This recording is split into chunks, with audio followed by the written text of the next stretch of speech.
नमस्कार, मैं हूं आपके साथ सुनील कुमार शर्मा और आप देख रहे हैं न्यूज जन आवाज। आयुर्वेद विश्वविद्यालय के कुलपति प्रोफेसर प्रजापति ने अखिल भारतीय होम्योपैथिक वैज्ञानिक सेमिनार में विशिष्ट अतिथि के रूप में की शिरकत। जोधपुर संभाग प्रभारी धीरेन्द्र भाटी की खास रिपोर्ट। जयपुर में आयोजित हो रहे 23वें अखिल भारतीय होम्योपैथिक वैज्ञानिक सेमिनार का उद्घाटन HMAI अध्यक्ष doctor Shyamal Mukherjee, HMAI secretary general doctor A.K. Gupta, पूर्व अध्यक्ष HMAI और पूर्व अध्यक्ष CCH doctor Ramji Singh, NCH अध्यक्ष डॉक्टर अनिल खुवाना, CCRH महानिदेशक डॉक्टर सुभाष कौशिक एवं माननीय कुलपति आयुर्वेद विश्वविद्यालय जोधपुर प्रोफेसर वैद्य Pradeep Kumar Prajapati, chairman AIIMS Jodhpur doctor SS Agarwal ने मंच साझा किया। डॉक्टर सर्वपल्ली राधाकृष्णन राजस्थान आयुर्वेद विश्वविद्यालय के कुलपति प्रोफेसर डॉक्टर प्रदीप कुमार प्रजापति ने जयपुर में आयोजित 23वें अखिल भारतीय होम्योपैथिक वैज्ञानिक सेमिनार में अपनी महत्वपूर्ण भागीदारी निभाई। इस 2 दिवसीय सेमिनार का आयोजन homeopathic medical association of India की राजस्थान राज्य शाखा द्वारा किया गया। प्रोफेसर डॉक्टर प्रदीप कुमार प्रजापति ने पैनल चर्चा के दौरान होम्योपैथी में क्रांति, नवाचार, शोध, शिक्षा और प्रैक्टिस विषय पर अपने विचार प्रस्तुत किए। चर्चा का थीम था सहयोगात्मक नेतृत्व के माध्यम से विनियमों को लागू करना। अपने संबोधन में उन्होंने कहा, होम्योपैथी में नवाचार और शोध को बढ़ावा देकर ही इसे आधुनिक चिकित्सा पद्धतियों के समक्ष खड़ा किया जा सकता है। शिक्षण, प्रैक्टिस और नियामकों के बीच समन्वय स्थापित करने की सख्त आवश्यकता है। उन्होंने जोर देकर कहा कि होम्योपैथिक चिकित्सा में वैज्ञानिक दृष्टिकोण और तकनीकी एकीकरण से चिकित्सा की गुणवत्ता में सुधार किया जा सकता है। इस सत्र के दौरान उपस्थित विशेषज्ञों ने प्रोफेसर डॉक्टर प्रदीप कुमार प्रजापति के विचारों की प्रशंसा करते हुए कहा कि उनका नेतृत्व और दृष्टिकोण होम्योपैथी को नई दिशा देने में महत्वपूर्ण भूमिका निभाएगा। इस कार्यक्रम होम्योपैथिक महाविद्यालय के नोडल अधिकारी प्रोफेसर गोविंद प्रसाद गुप्ता, प्राचार्य गौरव नागर सहित संकाय के सम्मानित एवं अनुभवी विशेषज्ञ उपस्थित रहे। जोधपुर संभाग प्रभारी धीरेन्द्र भाटी की रिपोर्ट के साथ देखते रहिए न्यूज जन आवाज। I say only few things which is very much required as listening after Dr. Chaturvedi sir. Nothing to say, everything is okay. But sometimes it happens. अभी हम क्या कर रहे हैं, क्योंकि ये पीछे भी बैठे हैं बच्चे, बात बिल्कुल सही है कि टीचर टीचिंग कर रहा है, स्टूडेंट अपनी क्लास कर रहा है, फिर भी हम उस लायक नहीं बन के निकल पाते हैं कि पब्लिक में जाके अपने आप को स्टैंड कर सके। NCH, NCISM बहुत बड़े रिवॉल्यूशन कर रहे हैं, बहुत सारे एक्शंस ले रहे हैं। एक्शन की कोशिश ये है कि एनी हाउ टीचर क्लासरूम में जाए, बच्चा क्लासरूम में आए, बच्चा हेडक्वार्टर पे रहे, हॉस्पिटल पे रहे, क्लास में रहे। कई बार सर थोड़ी सी डिफिकल्टी हो रही है इसमें, हम देख रहे हैं, क्योंकि बच्चे बहुत स्ट्रेस में चले जा रहे हैं। हर 15 दिन और 1 महीने में अगर एग्जाम लेना पड़े टीचर को और बच्चे को देना पड़े, तो ना तो टीचर टीचिंग कर पा रहा है, ना बच्चा एग्जाम दे पा रहा है। तो थोड़ा सा हमें लगता है कि थोड़ा सा उसमें वो गैप रखिएगा जिससे कि वो मेंटेन कर सके, क्योंकि आपने बहुत अच्छे सिलेबस डिजाइन किए, नो डाउट। आप देख रहे हैं कि कंटिन्यूअस उसमें चेंजेज आ रहे हैं जो जरूरी भी हैं समय के हिसाब से। जैसे कौशिक सर ने बोला, क्लिनिकल रजिस्ट्री केसेस हमारे लोग क्यों नहीं कर रहे हैं रजिस्ट्री? हमको करनी चाहिए, क्योंकि हमको खुद को याद है, वो लखनऊ से सर आए तो हम बैठे लखनऊ की याद कर रहे थे बचपन में। जब हम छोटे थे तो पापा जी ले जाते थे डॉक्टर के साहब के पास, वो मुंह खोलो, एक ड्रॉप डाल दिया और पता चला हम ठीक हो रहे हैं, और ठीक होते चले गए, दूसरी जरूरत ही नहीं पड़ती दवाई की। फिर तो मीठी गोली ही खाते थे, प्लेसिबो ही खाते थे हम पूरे टाइम। ये बात हमको बाद में पता चली, उस समय तो पता नहीं थी गोली गोली है, लेकिन गोली में डिफरेंस होता है, अब तो समझ में आने लगा है कि मुंह में पड़ते पता चल जाता है कि ये प्लेसिबो और ये अपनी मेडिसिन है।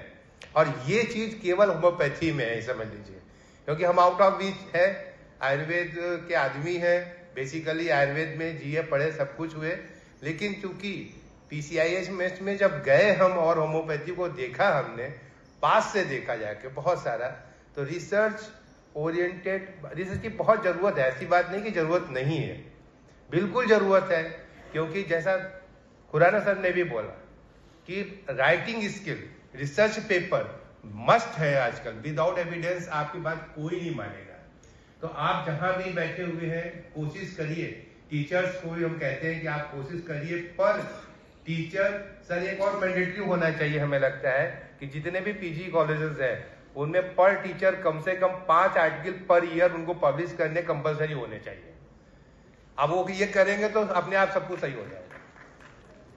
तो ये कुछ चीजें हैं जो हमें करने की जरूरत है। हमारे टीचर्स ऐसा नहीं कि बहुत मेहनत करते हैं, लेकिन कुछ जगह पे है जहां पे हमें ध्यान देने की भी जरूरत है।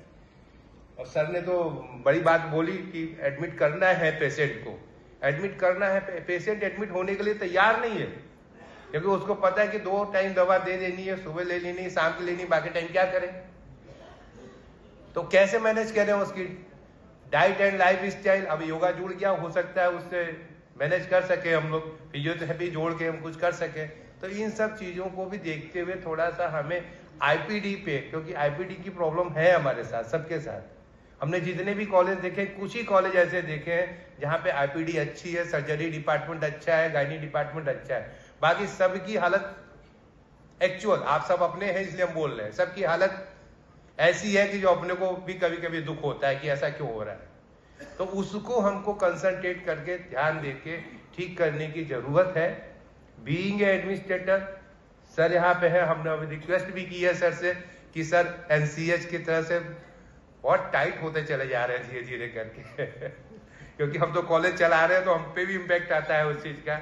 वो अच्छी बात है, मैंडेटरी है, लेकिन अभी बैठे 10 से 20% बजट कुछ ऐसा रखना चाहिए कि जो आप चेंजेस कर रहे हैं उसके लिए थोड़ा फाइनेंशियल सपोर्ट चाहिए। अदरवाइज कॉलेज बंद होने की कंडीशन में पड़े हुए हैं।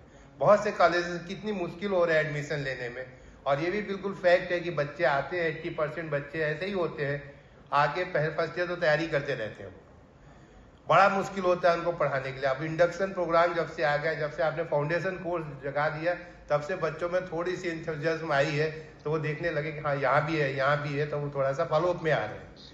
तो हमें लगता है कि एज ए होल सब मिलके हमको जो अच्छे प्रैक्टिशनर, बहुत अच्छी बात की सर ने, जो सिटी के अच्छे प्रैक्टिशनर्स हैं उनको लाके उनके साथ कोलैबोरेशन करके बच्चों को थोड़ा एक्सपोजर दिया जाए, तो ये बहुत अच्छी बात है, इसमें कोई दो राय नहीं है। क्योंकि प्रैक्टिस ऑफ प्रोफेसर की कंसेंट हर जगह पे है और उसको हमें रखना ही चाहिए। एडजंक्ट प्रोफेसर और practice of professor, IIT IIM चलिए इसी पे रहे हैं, सारे आईआईटी आईएम इसी पे चल रहे हैं। लेकिन एक बात की जो हमें कमी खलती है अपने अपने कॉलेजेस में, क्या अपने इंस्टीट्यूट में, हमें आयुर्वेद में भी कमी खलती है, उसमें कोई दो राय नहीं है कि जितने आईआईएम हैं, जितने आईआईटीज हैं, वो सब उनके एलुमनाई की वजह से इस लेवल पे पहुंचे हुए हैं। और हमारे यहाँ जितने एलुमनाई हैं वो कॉलेज से निकलने के बाद पीछे देखते भी नहीं है कि क्या हो रहा है क्या नहीं हो रहा है।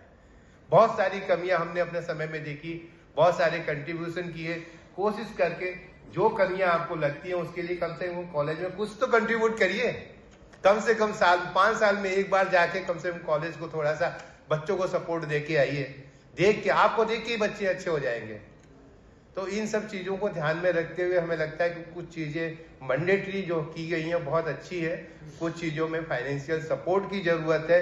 हम रिक्वेस्ट करेंगे चेयरमैन सर से, हमने अपने चेयरमैन सर से भी रिक्वेस्ट की हुई है कि आप कम से कम, इतना बजट है, अब तो बजट अच्छा आने लगा है, कॉलेज से भी बजट अच्छा मिलने लगा है, अच्छा बजट इकट्ठा हो गया है, तो सारा उधर ही नहीं जाके कुछ हमको वापस दिया जाए, ऐसी कुछ कल्पना हम सोचते हैं कि हो, तो इससे कुछ मोटिवेशन होगा कॉलेज का भी, और कॉलेज को जो इंफ्रास्ट्रक्चर डेवलपमेंट में है उनको हेल्प मिलेगी। इन्हीं शब्दों के साथ हमारी को हम बहुत बहुत धन्यवाद देना चाहते हैं कि उन्होंने इस क्रिटिकल सिचुएशन में भी